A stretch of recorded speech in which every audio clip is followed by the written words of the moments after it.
Salam, hər vaxtınız xeyir olsun əziz abituriyentlərimiz.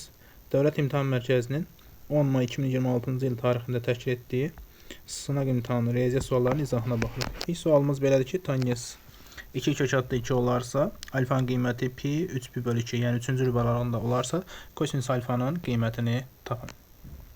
Edəcəyimiz nədir? Deməli, ilk növbədə tangens alfanın kosinusla əlaqəli olan bir düsturunu qeyd edək. Olacaq 1 plus tangens kvadrat alfa bərabər 1 böl kosinus kvadrat alfa. Buradan bu ifadənin qiymətini tapsaq 1 plus tangensin kvadratı olacaq 8, yəni cəmi 9. Və kosinus kvadrat ifadəsinin qiyməti isə olur 9-da 1. Kosinus alfa ifadəsinin qiyməti isə olacaq modulda 3-də 1. Və kosinus alfa 3-cü rübün bucağı olduğuna görə kosinus 3-cü rübdə mənfi olur. Və bu səbəbdən də doğru cavabımız mənfi 3-də 1, yəni B variantı. Şəkildə o çevirən mərkəzdir. BAC bucağının dərəcə ölçüsü 45 dərəcə verib. Deməli, söykəndiyi qös 90 dərəcədir və BOC isə 90 dərəcə olur. Və OC ilə OB bir-birinə bərabər olduğuna görə bərabər yanlı düz bucaqlı 3 bucaq olur. BOC 3 bucağı. CB-nin qiyməti 8 kök adda 2. CB-nin qiyməti. Çevirən radiusunu istəyir. CB hipotenuzdur. Radiusun kök altı 2 misinə bərabərdir. Bu 8 kök altı 2-yə bərabər olarsa, radiusun qiyməti bizə 8-i verir. Doğru cavabımız C variantı. Növbəti sualda.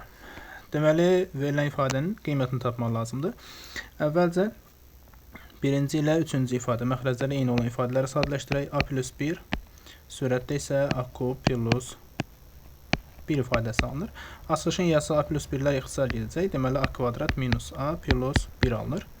Sonra, ikinci ilə dördüncünü sadələşdirsək, məxrəcimiz A minus 1 olur. 1 minus A-nın kubu olur. Açılışın yazıb sadələşdirsək, olacaq. Deməli, mənfi 1 plus A plus A-nın kvadratı. İndi edəcəyimiz bunların cəmini tapmalıdır. Bunların cəmini taparkən yazırıq. A-nın kvadratı minus A plus 1 minus A-nın kvadratı minus A minus 1. Sadələşdirməni aparaq. A kvadratlar islah olur. 1-lər islah olur. Mənfi 2A. A-nın qiyməti mənfi 0,75. Hasilini tapaq. Mənfi 2-ni vuraq. Mənfi 0,75-ə. 1,5. Müsbət 1,5. Yəni E variantı. ABCD düz bucaqlısında BC 3 vur AB-yə bərabər. Düz bucaqlını seçək əvvəlcə. Deməli, BC tərəfi 3 AB-yə bərabərdir. AB-yə x desək, BC 3x olacaq. BD 20-yə bərabərdir. 90 dərəcədir. BD 20-yə bərabərdir. Daha doğrusu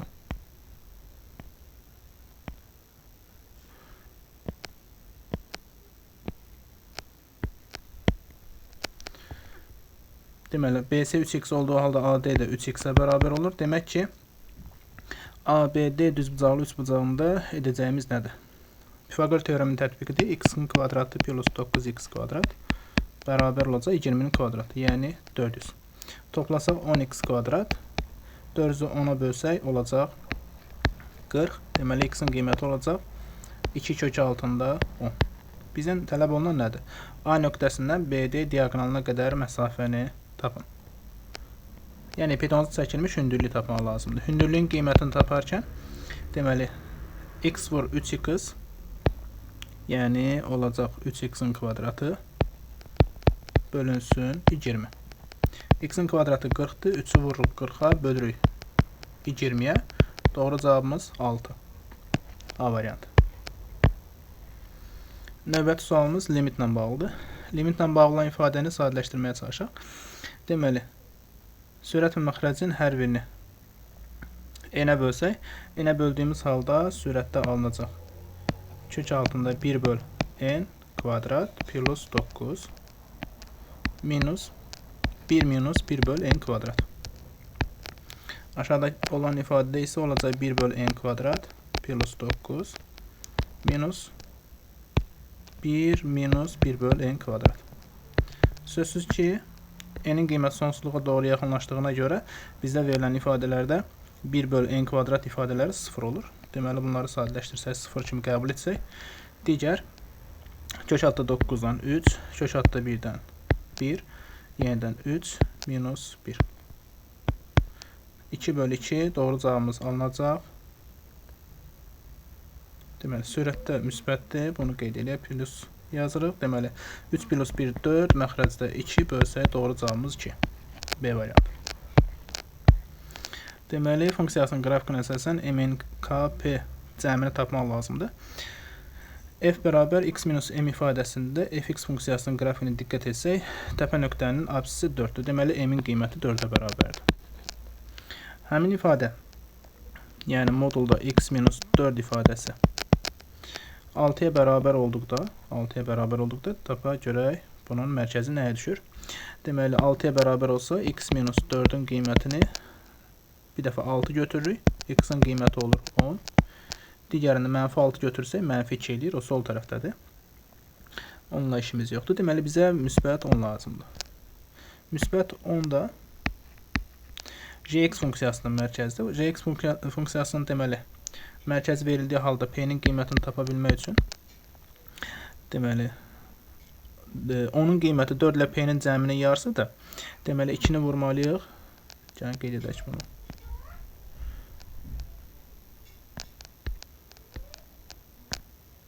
Deməli, p plus 4 bölünsün 2 ifadəsi 10-a bərabərdir. 20, 20-dən 4 olsa p-nin qiyməti 16 olur. P-nin qiymətini tapdıq, n-in qiymətini tapmışıq. Bunları qeyd edək. Sonra, deməli, mərkəz nöqtə k-nın qiymətidir. K-nın qiyməti həmin bizim tapdığımız 10-a bərabərdir. Çünki Jx funksiyası üçün mərkəz nöqtə elə k-dır. Sonra bir də n-in qiyməti. N-in qiyməti isə Jx funksiyası üçün ən böyük qiyməti o da 6-ya bərabərdir. Yəni bunları qeyd edək. 10, 6, sonra p 16-dır, m 4-dür. Cəminə baxaq. 20, 16, 36. A variantı. AB çoxluqları üçün deməli NA əvvəlcə Venn diaqramını qeyd edək. Biri A çoxluğu, digəri B çoxluğu olsun. Edəcəyimiz deməli A ilə B-nin kəsişməsini bir x götürsək, A çoxluğu deməli x ilə kəsişmənin cəminə, yəni x plus 4-ə bərabər. O zaman buranı 4 götürürük. Sonra digəri isə 3-ə bərabər olur. Biz B-dən 3 çıxsaq x alırıq, yəni kəsişməni alırıq. Sonra bizdən birləşmə ilə kəsişmənin fərqini istəyir. Birləşmə 7 plus x-dır. Kəsişmə isə x-dir. Bunların fərqini tapsaq doğru cavabımız 7-yə bərabər olur. D variantı. Binomda ən böyük binomial əmsalı tapın. Cüt ədəd olduğu halda binomial əmsalı tapanda 8-dən 4 orta həddi tapırıq. Kombinezon 8-dən 4 8 faktorial. Məxrəcdə 4 faktorial vurulsun 4 faktorial. Olacaq 5, 6, 7 və 8. Məxrəc 4, 3, 2 və 1. Sadələşdirəndə 4 ilə 2-nin hasili 8 ixtisar olacaq. 6-nı 3-ə bölsə 2 alınacaq. Cavabımız 70. A variantı. Mərkəzləri bir çıxat üzərində olan 6 kongruent kürə biri digərini xaricdən toxunmalı düzülmüşdür. Fərz eləyək ki, bunların arasında ümumi 6 olduğuna görə 4 dənə də əlavə kürə var. Qeyd eləyək 1, 2, 3 və 4. Ümumi 6 dənə kürə. Bizdən tələb etdiyi nədir? Birinci və sonuncu kürələrin mərkəzləri arasında məsafə. Diqqət edək, burada birinci ilə sonuncunun mərkəzi arasındakı məsafə. Biz onları bir radius sol tərəfə sürüşdürsək, 5 dənə çevrənin diametrinin cəmini alırıq. 5 vurulsun diametr. Bizə bu qiyməti 30 olaraq verib. Deməli, diametrin qiyməti 6-dır. Sonra, deməli, diametrin qiyməti 6-dırsa, radiusun qiyməti olacaq 3-ə bərabər. Sonra nə edirik? Kürənin həcmini tələb edir. Kürənin həcmini taparkən 3-də 4 pi r kub yazıb hesablamalıyıq. Radiusun qiyməti 3 olduğuna görə kubu 27, 3-ə bölsək 9, 4-ə vursaq 36 pi. Doğru cavabımız A variantı. Növbəti sual. Deməli, ifadənin qiymətini hesablamaq lazımdır. Əvvəlcə biz mötəraz daxili ifadəni sadələşdirək. Kök altında 3 bölünsün sinus 160 dərəcə. Sinus 160 dərəcəni biz yaza bilərik. Sinus 20 dərəcə. Olacaq kök altında 3 bölünsün sinus 20 dərəcə. Sonra 1 əlavə edirik. Sürətdə yazdıq 1. Kosinus 200 dərəcə, kosinus 180 plus 20-dir. O bizə kosinus 20-ni verəcək, amma bir şərt var ki, məxrəcdə kosinus 3-cü bölüşümünə görə mənfi olacaq, həm mənfini qarşıya keçirə bilərik. Deməli, ifadələrin fərqini tapmalıyıq. Bunların fərqini tapanda nə alırıq? Məxrəcləri bir-birinə vururuq. Olur sinus 20, kosinus 20. Sürətdə isə çarpaz vurmalıyıq. Çarpaz vuranda sürəti 2-yə vurub bölək. 2-yə vurub bölsək, olacaq kök altında 3 bölünsün 2, kosinus 20. Minus 2-də 1, sinus 20. Bu ifadəni sadələşdirək. Sadələşən zaman nə edirik? Deməli, kosinus 20 ilə kök altında 3 bölünsün 2 ifadəsini götürə bilərik. Deməli, sinus 60 dərəcə. Sinus 60, kosinus 20. Sonra kosinus 60, sinus 20. Bu bizə verəcək 60 ilə 20-nin fərqi sinus. 2 vurulsun sinus 40 dərəcə. Sinus 40 dərəcə. Aşağıdakı ifadəni də deməli, əlavə olaraq bir dəfə də 2-yə vuraq, sürət də 2-yə vuraq. Aşağıdakı ifadədə gördüyünüz kimi 2 vurulsun sinus 20, kosinus 20-dir. Bu da bizə sinus 40 dərəcəni verəcək. Sürətdə bir dənə də əlavə 2-miz var idi. Sinus 40-lar ixtisar gedəndən sonra cavab olacaq 4. İndi gəlin bu ifadənin sadələşməsinə baxaq. 2 vurulsun loqaritma 2 əsasdan 4. Loqaritma 2 əsasdan 4 2-yə bərabərdir. Qarşıdakı 2-ni 2-yə vursaq, doğru cavabımız 4-ə bərabər olur. B variantı. 11-ci sualda ABC bərabər yanlı trapesiyadır. Qeyd edək. ABC D-yə bərabərdir. AC 26-dır. AC 26-dır. Sonra AE 24-dür. Ümumi məsafə 24-dür. Əlavə olaraq CE AD-yə perpendikulərdir. Trapesiyanın sahəsini tapın. Bərabər yanlı trapesiyada nə edə bilərik? Yəni, diqqət edək.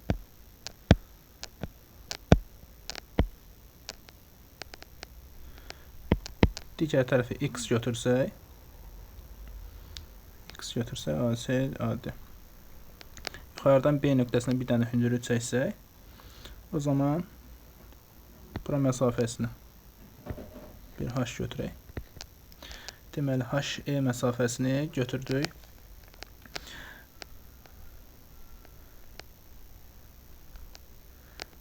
A olaraq götürdük. Sonra növbəti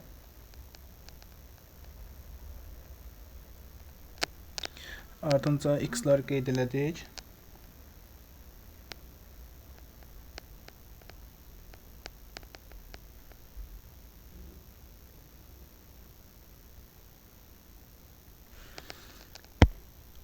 Bərabər yanlı trapesiya qaydasından görə əlavə nələr edə bilərik?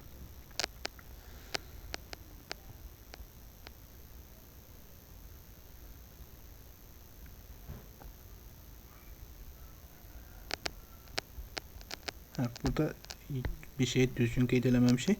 Deməli, AE məsafəsi 24 olur. 24 olanda o zaman CE məsafəsini düzbucaqlı üçbucaq şərtinə görə tapa bilərik ki, 26-nın kvadratı çıxılsın 24-ün kvadratı. Bunların fərqini tapanda deməli 676-dan 576 çıxırıq, olur 100. 100 də deməli CE-nin qiymətini 10 verir. CE-nin qiymətini tapandan sonra deməli nə edirik? 24 əlavə olaraq deməli qeydiyyatları bəzilərini götürək. CE-nin qiyməti 10-dur. CE-nin qiyməti 10-dur. Sonra trapesiyanın deməli əlimizdə olan hündürlüyü var. Sonra AC diaqonalı var. Ardınca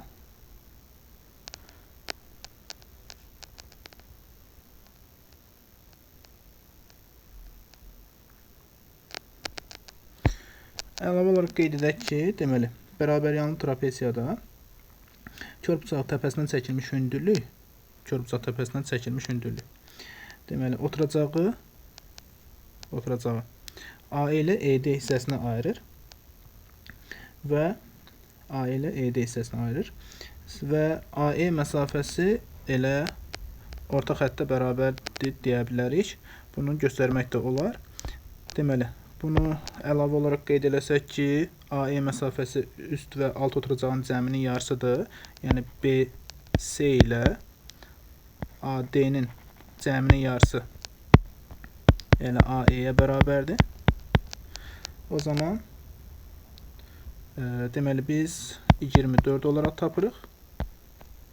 Həmin üst və alt oturacağın cəminin yarısını 24 olaraq tapırıq. 24 tapandan sonra bizim sahəni tapmaq üçün hündürlük ilə oturacaqların cəminin yarısı lazımdır. Olacaq hündürlük 10, cəminin yarısı 24, hasillərini tapsaq 240. Yəni doğru cavabımız E variantı.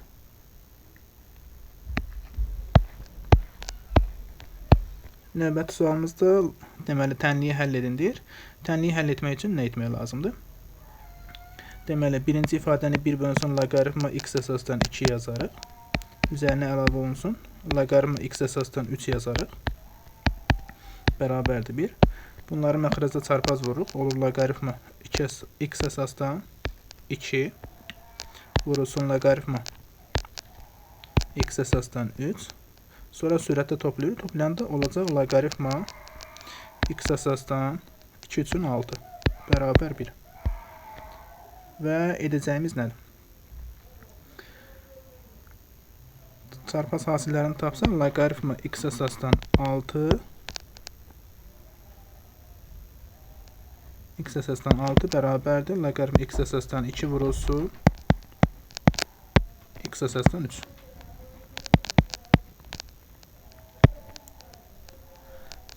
Belə edək. Deməli, birini keçirək məxrəcə, olacaq loqaritma x əsasdan 3 bərabərdir. Loqaritma x əsasdan 6 bölünsün loqaritma x əsasdan 2.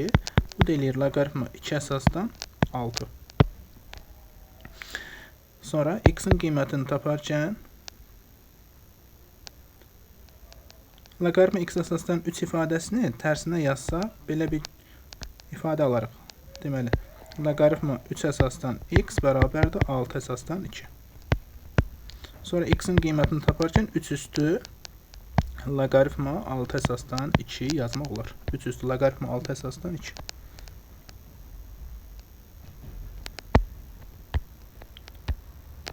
Yəni bir də baxaq. Deməli, məxrəcləri bir-birinə vurduq, sürətləri çarpaz vurduq, vurarkən topladıq. Oldu loqaritma x əsasdan 6. Sonra loqaritma x əsasdan 6 ilə x əsasdan 2 bizə verdi loqaritma 2 əsasdan 6. X əsasdan 3. Gəl bunu bir də qeyd eləyək. Loqaritma x əsasdan 3 bərabər oldu loqaritma 2 əsasdan 6-ya. Bunların da yerini dəyişsək, alırıq.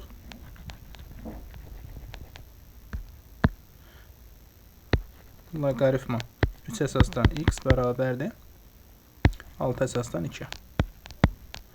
Yenə də 3 üstü loqaritma 6 əsasdan 2 alınır. 3 üstü loqaritma 6 əsasdan 2. Bunu da çevirmə edə bilərik.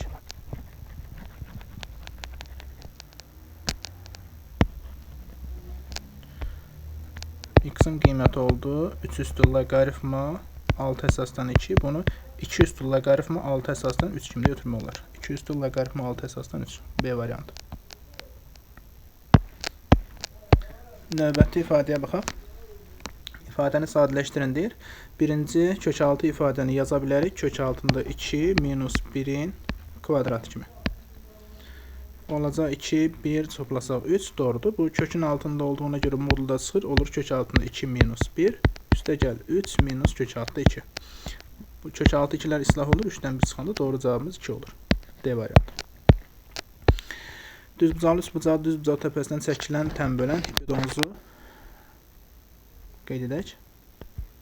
Düzbucaqlı üçbucaqda düzbucaq təpəsindən çəkilən tənbölən Hipotenuzu 6 və 8 olan iki hissəyə ayırır. O zaman burada 6x ilə 8x olacaq tənbəlin şərtinə görə.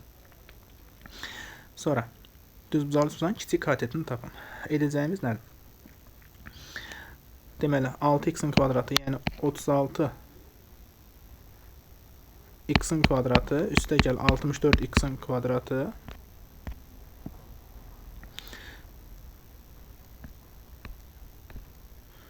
x-in kvadratı bərabərdir. 6 ilə 8 cəmi 14, 14-ün kvadratı 196. 100 x-in kvadratı olur 196. X-in kvadratı isə olur 1/96 və x-in öz qiyməti olur 1/4. Bizdən kiçik katet istədiyinə görə 1/4-ü 6-ya vurur, olur 8/4. C variantı. Deməli, nöqtələr verilib. A, B, C, D vektor arasındakı bucağın kosinusunu tapın. Deməli, kosinus alfa yazaq. Kosinus alfa bərabər olacaq nə? Deməli, AB-nin komponentlərinə baxaq. 1-dən 2 çıxırıq -1. Sonra 4-dən 2 çıxırıq 2. -4-dən -2 çıxırıq -2. CD vektorunun komponentlərinə baxaq. 0-dan -6 çıxırıq 6. Sonra 6-dan 3 çıxırıq 3. Növbəti -6-dan 0 çıxırıq olur -6. Edəcəyimiz nədir? İndi -1-i 6-ya vursaq -6. Üzərinə əlavə edirik 6. Üzərinə əlavə edirik 12. Məxrəcdə -1-in kvadratı 1. Üzərinə əlavə edirik 2-nin kvadratı 4. Digəri 4. Deməli, vurulsun 6-ın kvadratı 36, üstə gəl 9, üstə gəl 36. Sonra sürətdə 12 alınır. Sürətdə 12 alınır. Məxrəc isə 4, 4, 9, 9 üstünə 1 gəl 8, 1 üstünə 9, 3 çıxır. 36, 36, 72, üstünə 9, 81, 81-dən də 9 çıxır. Deməli, 9-da 4.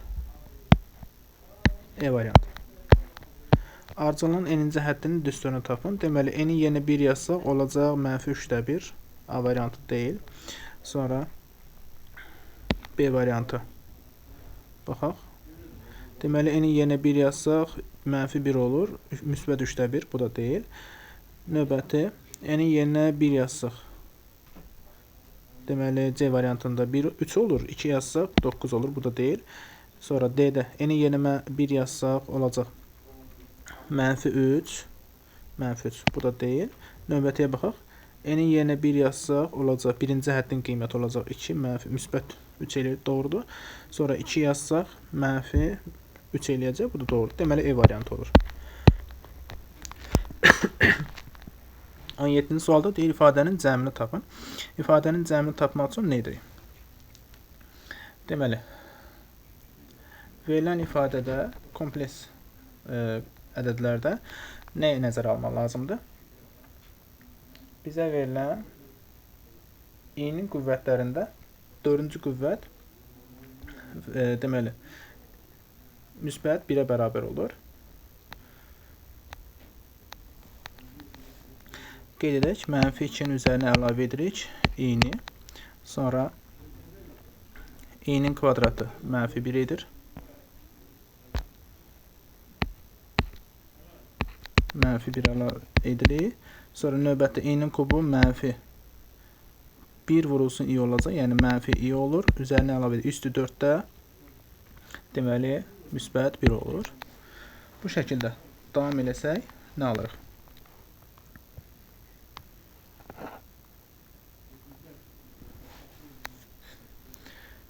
Belə edək.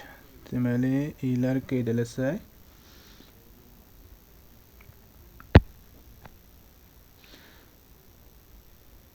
birdən başlayaq. İ-nin qüvvətləri birdən başlayaraq. Bu ifadəni sadələşdirmək üçün silsilə qaydasından da istifadə edirik.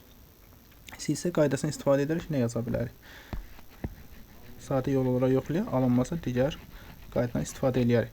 Deməli, i üstü 1, sonra i üstü 2 hər birinin i-yə vuraraq artırır. Deməli, bunun hesablanma qaydasında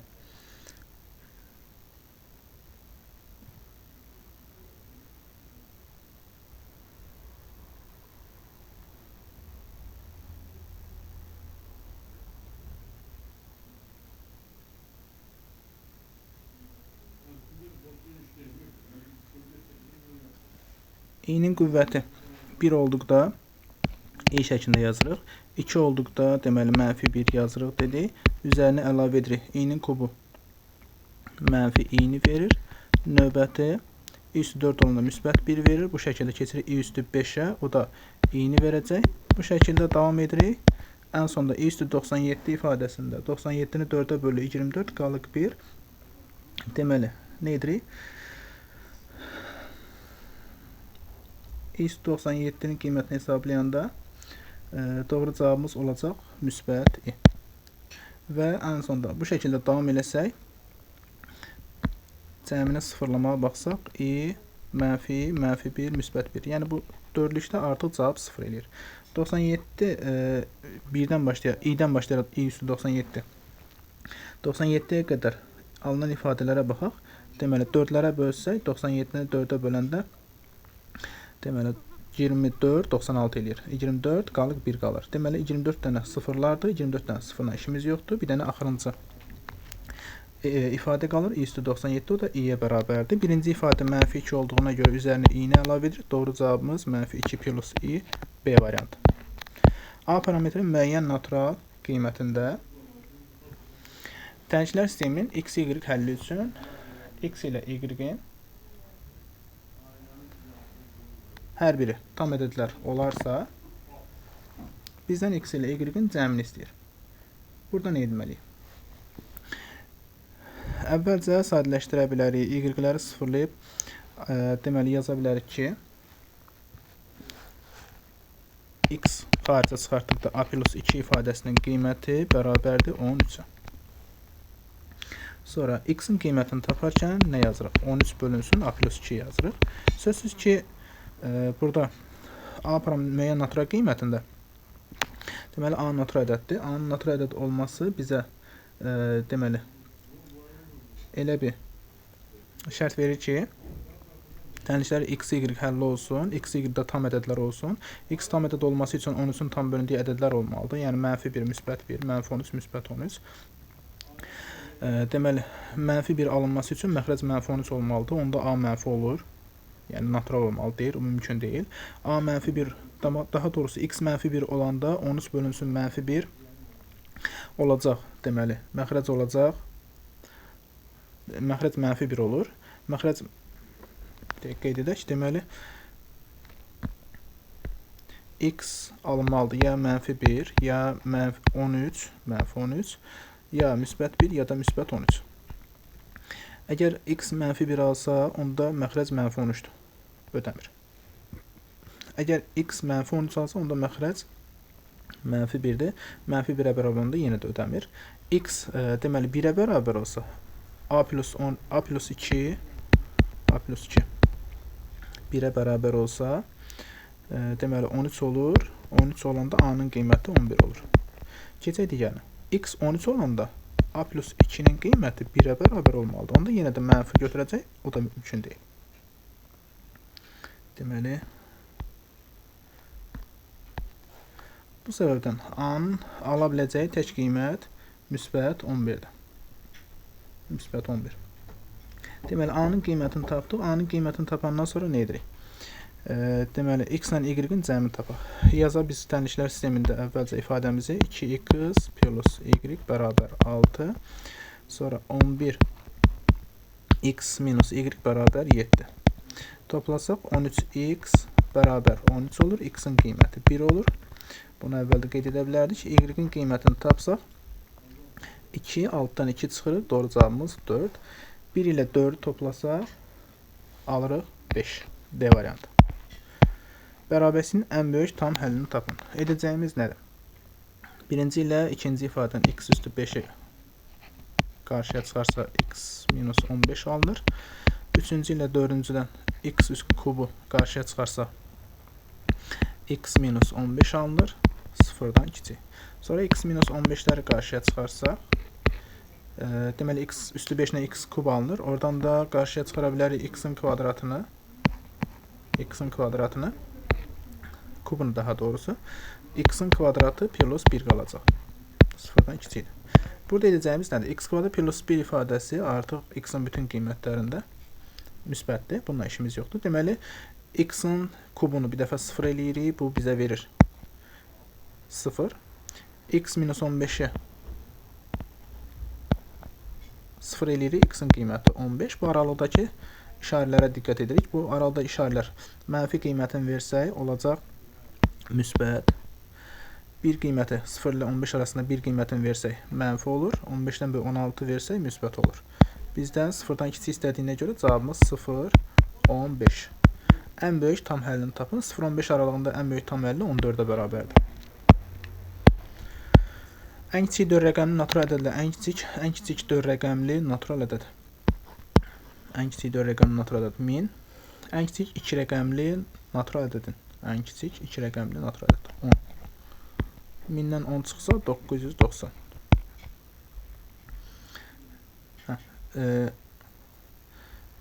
Deməli, ən kiçik 4 rəqəmli natural ədədlə ən kiçik 2 rəqəmli natural ədədin fərqi 990. Ən kiçik sadə ədəddən ən kiçik sadə ədədimiz 2-dir. Neçəyə böyükdür? 990-ı bölürük 2-yə. Olur 495. C variantı. Növbəti ifadəsində tənliyin varlığı üçün A parametrini ala biləcək tam qiymətlərin cəmini tapın. Diqqət edək. 13A minus A kvadrat minus 36. Bu ifadədə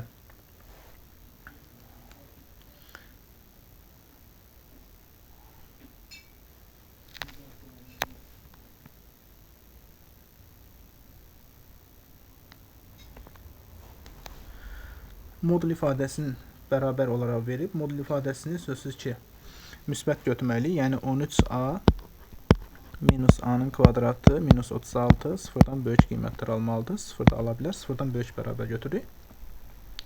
İkincisi, əlavə olaraq qeyd eləyək ki, 3x² plus 2 bölünsün x plus 2 ifadəsini verib, deməli, ifadənin tərkibində sadələşdirsək, sağdakı ifadəni hər tərəfi mənfiyə vursaq, A-nın kvadratı minus 13A plus 36 sıfırdan kiçik bərabər olur. Hasili 36 cəmi 13 olan 4-dən 9-dur.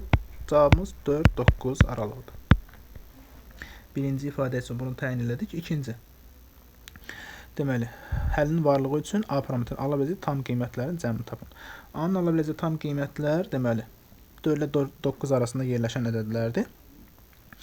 4 ilə 9 arasında yerləşən ədədlərdə diqqət edək ki, A-nın qiyməti 4 olduqda və 9 olduqda ifadə 0-dır, sağdakı ifadə. Sağdakı ifadə 0-sa modun içi də 0-dır. İçi 0 olanda sürət 0 olmur. Ona görə bunun həmin qiymətləri almır. Sonra keçək digər qiymətlərə. Çünki bizdə 3x² plus 2 hər zaman x-in qiymətlərində müsbət ifadədir. Yəni 0-a bərabər olma ehtimalı yoxdur. 4-9 qiymətlərini götürməsək, 4-dən 9-un arasında ədədlər 5-i yaza bilərik, 6-nı yaza bilərik, 7-ni, bir də 8-i, 13, 26 eləyir C variantı.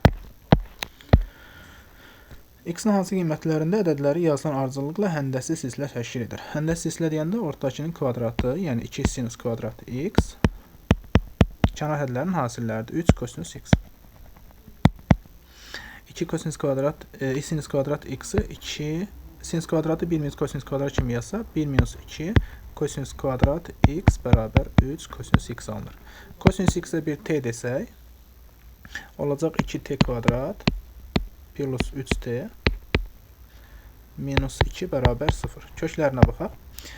2-ni mənfi 2-yə vursam mənfi 4, hasili mənfi 4, cəmi mənfi 3 olan ədədlər mənfi 4-lə müsbət 1-dir. 2-yə bölsək mənfi 2, 2-də 1. Bu qiymətə kosinus ala bilməz. Kosinus x-in aldığı qiyməti 2-də 1.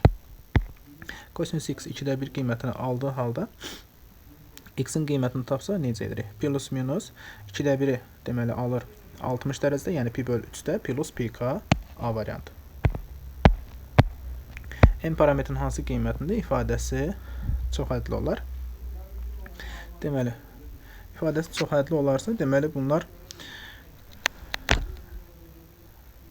sürətlə məxrəci sadələşdirmək mümkündür. O zaman məxrəci sıfıra çevirən x-in bir qiymətini sürətdə yerinə yazıb hesablaya bilərik ki, cavab 0 olsun. 1 plus m minus 7 bərabər 0. M'in qiyməti 7-dən 1 çıxsa 6 olar. Növbəti sualda deməli MBN 40 dərəcə olarsa ABC bucağın AFCE tənbölənləri arasında kiçik bucağın dərəcə ölçüsünü tapın. Tutaq ki, buradakı bir bucağın dərəcə ölçüsünü soruşur. Edəcəyimiz nədir?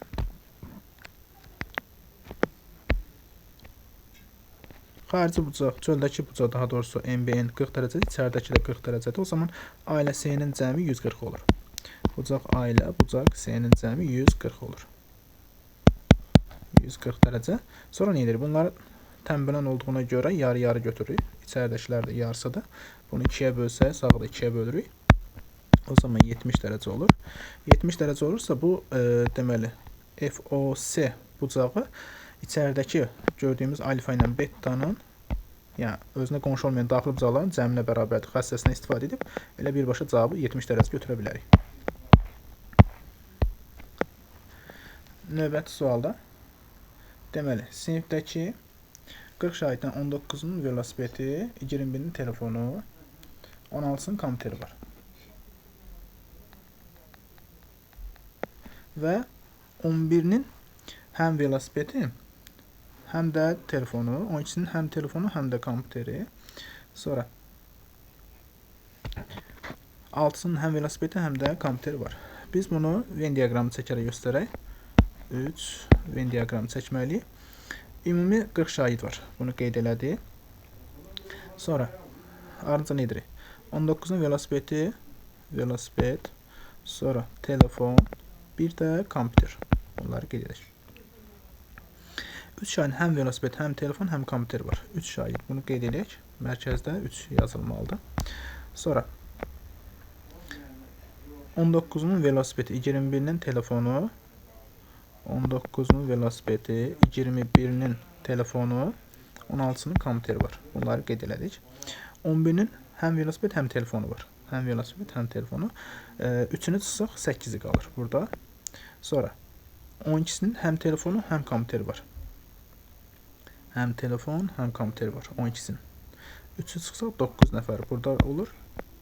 Sonra nə deyək? 6-sının həm velosipedi, həm də kompüteri var. 6-dan 3 çıxsaq burada 3 yazılır. Sonra nə edirik? 19-dan 8, 3, 3 cəminə çıxsaq 14, 5 qalır burada. Sonra 21-dən çıxaq 17, 21 qalır. 16-dan çıxaq 3, 3, 9, deməli 12, 6, 15 eləyir, 1 qalır. Bizdən istədiyi nədir? 3 şahid, sinifdən təsadüfən seçilmiş bir şagirddə velosiped, telefon və kompüterdən heç birinin olmaması. Heç birinin olmamasını. Deməli, bunların ümumi cəminə baxsaq 5, 8, 13, 14, 17, 20, 29, 30. 30 dənə ümumi burada şagird var. Yəni birləşməsində 30 şahid var. Amma bizə demiş ki 40 şahid olsun. Heç birinin olmaması artıq 10 nəfərdir. 10 nəfər bizdə olmaması şərtini ödəyir. Sonra ehtimalı taparkən bölürük bütün şahidlərin sayına 40-a. Doğru cavabımız 4də 1 və yaxud da 0-dan %25. Növbəti sualımızda DABC üçbucağı piramidasının CD til üzərində E nöqtəsi götürülmüşdür. DO və YM parçaları uyğun olaraq verilən piramidanın hündürlükləridir. Qeyd olunub. CD tili üzərində E nöqtəsi götürülüb. Sonra DO və EM. DABC-nin və EABC-nin hündürlükləridir. Həcmlərin nisbəti 1,2-yə bərabər olarsa, hündürlüklərin nisbətini tapın. Deməli, nə etmək lazımdır? Burada oxşarlıqdan istifadə edərək hündürlüklərin nisbətin, həcmlərin nisbətini daha doğrusu bizə verib ki, V1, V2 bölsək 1,2-dir. Biz də bildik ki, üçbucaqlı piramidada həcmi taparkən 3/1 S oturacaq vurulsun H yazmaq lazımdır. Yəni oturacaqların sahəsi eynidir, çünki eyni oturacaqdır. 3/1-lər oturacağın sahəsi ixtisar edir, qalır hündürlüklərin nisbəti. Yəni elə bunların hündürlüklərin nisbəti də 1/2-yə bərabərdir. Edəcəyimiz nədir?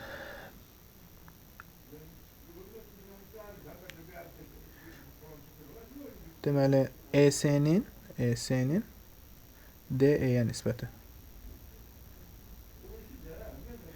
ES-nin DE-yə nisbəti hündürlüklərin nisbəti olduğu, yəni EM-in deməli 1/2 bu 12/10'dur. İxtisar yaparsaq 6/5'dir. Yəni böyük hündürlük D10'un qiyməti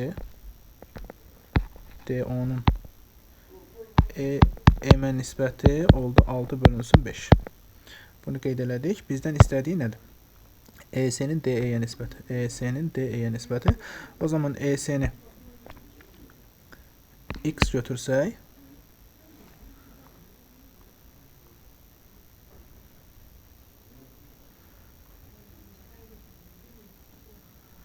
oxşarlıq nisbəti verilibsə, deməli D10'un nisbəti 6-dırsa, buranı 6x götürək. ES-nin qiymətini isə 5x götürək. 5x. 6x-dən 5x-sə, bura x-dir.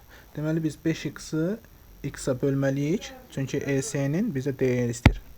5x-i x-a bölməliyik və buradan alınan nəticəyə görə cavabımız elə 5-ə bərabər olur. Uyğunluğu müəyyən edin deyir. Uyğunluğu müəyyən etmək üçün baxırıq funksiyalarımıza. Birinci, törəmənin bir qiymətini cavab deyir -1-ə bərabərdir. Törəmənin bir qiymətinin cavabının -1 olması, yəni diqqət edək.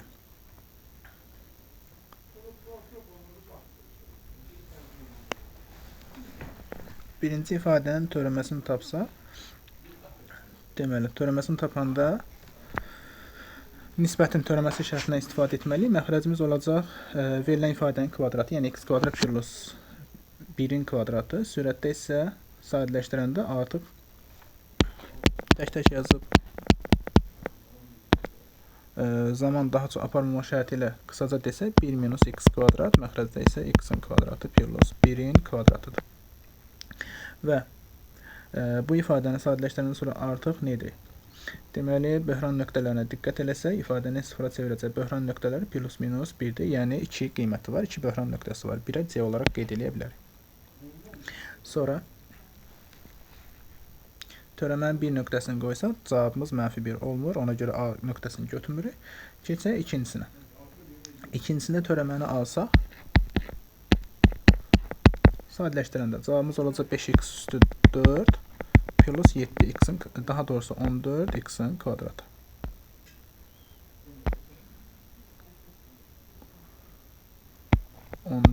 x'in kvadratı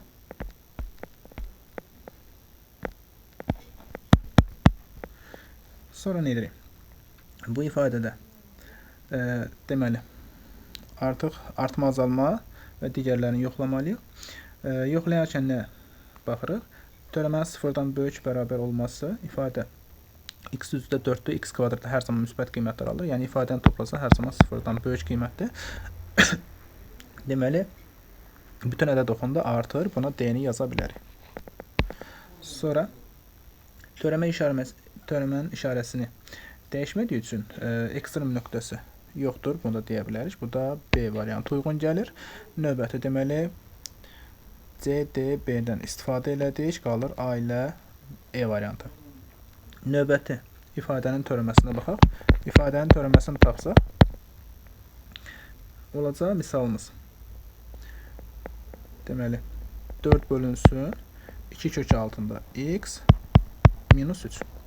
Bu ifadə olur, yəni 4-ü 2 ilə ixtisar yaparsaq 2 böl kök altında x olur. Burada x-in yerinə 1 yazsaq 2 böl 1 2 eləyir, 3 çıxanda -1 edir. Yəni A variantının şərtini ödəyir. Sonra bütün ədəd oxunda azalması şərtinə baxaq. Deməli, bu şərti sıfırdan kiçik bərabər olmasıdır. Bunu axtarsaq, deməli, təkcə A variantına uyğun gəlir. Və variantları qeyd eləsək 1-ə C, 2 B, D, 3 A. 28-ci sualda bir qrup adamın 14 günlük səfərinə müəyyən məbləğdə pul ayrılmışdır. Lakin həmin səfərdə 3 nəfər iştirak edə bilmədi. Ayrılmış məbləğ qalan adamlara 16 gün bəs edərsə, əvvəlcə səfərə neçə nəfər çıxmalı idi? Deməli, edəcəyimiz nədir? Bir qrupda adamın 14 günlük səfərinə məbləğ, deməli, müəyyən məbləğdə pul ayrılıb. Bir 14 günlük səfərə, 14 günə tutaq ki, x manat pul ayrılıb. 3 nəfər iştirak etmədi. Deməli, müəyyən məbləğdə pul ayrılmış bir qrup adam. 3 nəfər iştirak etmədi, tutaq ki, bunu götürək A günə. 14 günə A adam 14 günə x manat pul xərcləyir. 3 nəfər səfərdə iştirak edə bilmədi. A-3 sayda götürək. Ayrılmış məbləğ həmin x qiyməti 16 günə bəs edir. 16 günə bəs edir. Eyni məbləğdir. Sadəcə burada adamın sayı artanda nə baş verir? Sərf olunacaq məbləğ azalır, azalanda isə artır. Deməli, bu ifadələri çarpaz şəkildə. Daha doğrusu tərs mütənasib olduğuna görə qarşı-qarşıya vururuq. 14-ü A-ya vururuq. Bərabər edirik, 16-nı vururuq A-3-ə. Və sadələşdirib cavab tapırıq. 16 A-dan çıxırıq 14 A-nı, bərabər 48 3A, daha doğrusu 2A. 2 A-nın qiyməti 48 olur, A-nın qiyməti 24. Əvvəlcə səfərə neçə nəfər adam çıxmalı idi? 24 nəfər adam.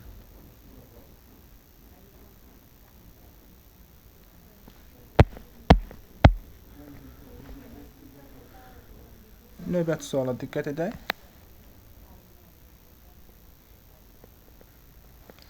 ABC düzgün üçbucağın tərəflərinin uzantılarından artçı olaraq BD, CE, bir də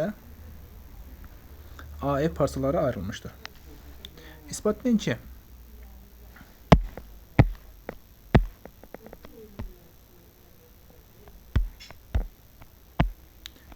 ki, DYF üçbucağı da düzgün üçbucaqdır. DYF. Diqqət edək. Nə etmək lazımdır? Deməli, ABC düzgün üçbucaqdır. Yəni, bu deməkdir ki, bərabər tərəfli üçbucaqdır. Bərabər tərəfli üçbucaqda AB, AC, BC bunların hər üçü bir-birinə bərabərdir. Bu parçaları bərabər olaraq qeyd edə bilərik. Və daxili bucaqların hər biri 60 dərəcədir. Bunları tək-tək qeyd edə bilərik. Sonra nə edirik? Tərəflərin uzantıları üzərində müəyyən BD-lər və CE, AF bunlar verilib. Deməli,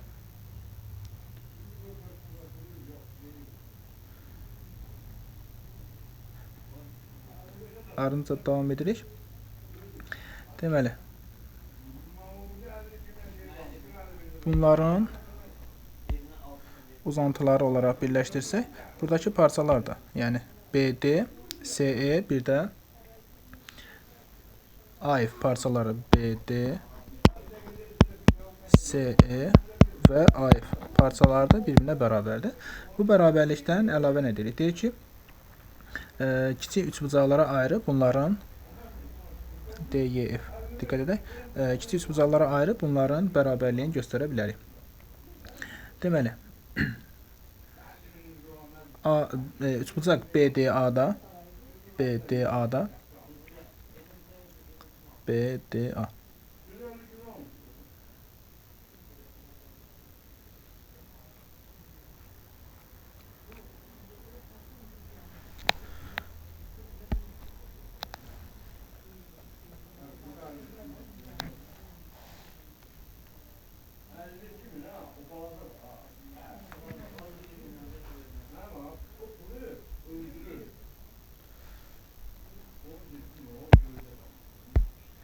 deməli, bərabər tərəfli üçbucaqlar verilib. Bərabər tərəfli üçbucaqlarda artçı olan tərəflər birləşdirilib. Nə edə bilərik? Deməli, C bucağı, buradakı bucaq 60-60 120-yə bərabərdir. Bunu qeyd edə bilərik. Sonra bura 120-yə bərabərdir. digəri də 120-yə bərabərdir. Bunları qeyd edə bilərik. Sonra bizə əlavə nələr verilib? Deməli, CE parçası qeyd edilir. BD-yə bərabərdir. O da AF-ə bərabərdir. Həmçində CE ilə CE-nin üzərinə gəlsək, AB-ni, daha doğrusu AC-ni alırıq. CE-nin üzərinə gəlsək, BC-ni toplasa BC, CE olacaq BE parçası. BE parçası artıq nəyə bərabər olur? Bərabər olur digər parçalara. Yəni BE bərabər olur CF-ə. CF-ə, o da bərabər olur AD-yə. AD-yə. Sonra bunların bərabərliyini dedikdən sonra nə alırıq?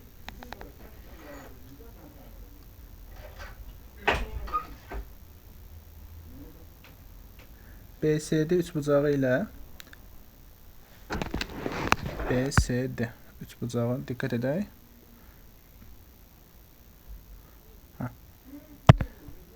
Burada BE tərəfi ilə sonra CF tərəfi qeyd elədik, bərabərdir.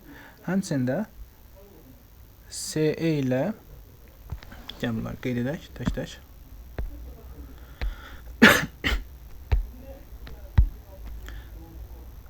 CE bərabərdir BD-yə. Həmçində göstərdik ki, deməli CF parçası CA ilə AF-in cəminə bərabərdir. O da bərabərdir BE-yə. Bu bərabərlikdən nə göstərir? Bu bərabərlikdən göstərir ki, həmçində bucaq C, bir də F 120 dərəcədir. Həmçinin bucaq EBD o da 120 dərəcəyə bərabərdir. O zaman bu üç bucaqlarda konqrentlik şərti var deyə bu üç bucaqlar bərabər olur. Bərabər olanda deyirik ki, EF parçası bərabərdir ED-yə. Yəni konqrentdirlər. Necə oldu? Bir də deyək. Deməli, CE ilə BC-ni topladıq, BE-ni aldıq. Həmin parçalar CA ilə AF-in cəmi. Çünki AF CE-yə bərabərdir. Cəminə bərabərdir. Ona görə də CE bərabərliyi alındı. Əlavə olaraq dedik ki, CE parçası da BD parçasına bərabərdir və bunların arasında bucaq bərabərdir. Yəni, bir üç bucaqda iki tərəf onlar arasında bucaq, ikincidə iki tərəf onlar arasında bucağı bərabərsə, o zaman bu üç bucaqlar konqrentdir. Göstərilən üç bucaqlar konqrentsə, o zaman EF parçası ED-yə bərabərdir. Eyni şəkildə göstərə bilərik ki, FD parçası da bunlara bərabərdir. Bu həm oxşarlıq, həm də konqrentlik qaydalarından, daha doğrusu konqrentlik qaydalarından və bu tərəflərin toplanmasından göstərə bilərik ki, birinci ABC düzgün üçbucaqdırsa, oradan yola çıxaraq YF-in FD-yə DE-nin üçünün bərabərliyini göstərə bilərik ki, bu da düzgün üçbucaq olur. Növbəti sualımız, alfa müstəvisi üzərində radiusları 2 cm olan 4 çevrə bir-birinə şəkildəki kimi toxunur.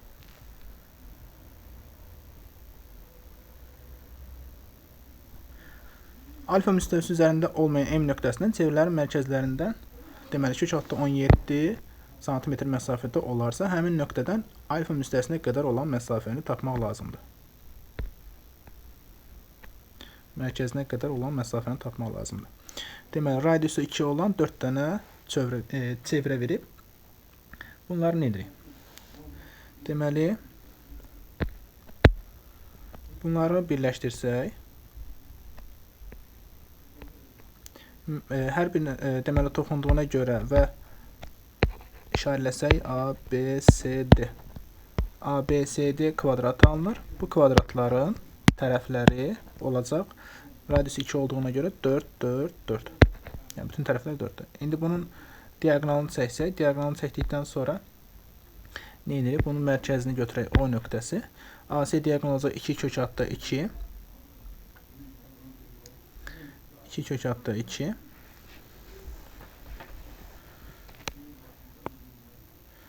Deməli, daha doğrusu 4 kök altda 2 olur. AO məsafəsi AC 4 kök altda 2 kök altda 2 olur. Deməli, sonra nə edirik? AO məsafəsini tapdıq. Bunu tapandan sonra bizə başqa nələr lazımdır? M nöqtə çevrənin mərkəzindən kök altda 17 olarsa, deməli, belə bir düzbucaqlı üçbucaq çəkirik. Bu düzbucaqlı üçbucaqda yuxarıda M nöqtəsi, aşağıda orta O nöqtəsi 90 dərəcə. M10-u verib kök altda 17. Sonra həmin nöqtə alfa müstəvisinə qədər olan məsafəni. M nöqtəsi çevrələrin mərkəzlərindən. Burada kök altda 17, deməli, hipotenuz rolunda çıxış edir. Kök altda 17. Buranı A nöqtəsi götürsək, AO məsafəsini tapdıq. 2 kök altda 2-yə bərabərdir. Yəni kök altda 8 edir. Bizdən istədiyi həmin nöqtədən alfa müstəvisinə qədər məsafəni tapın. Yəni M10-un məsafəsini hesablamaq lazımdır. Kök altda 17-nin kvadratı bizə verəcək 17 çıxılsın. 2 kök altda 2-nin kvadratı 8 çıxsa 9 eləyir. M10-un uzunluğunu taparkən kök altda 9 yazırıq. Yəni 3-ə bərabərdir. Doğru cavabımız 3.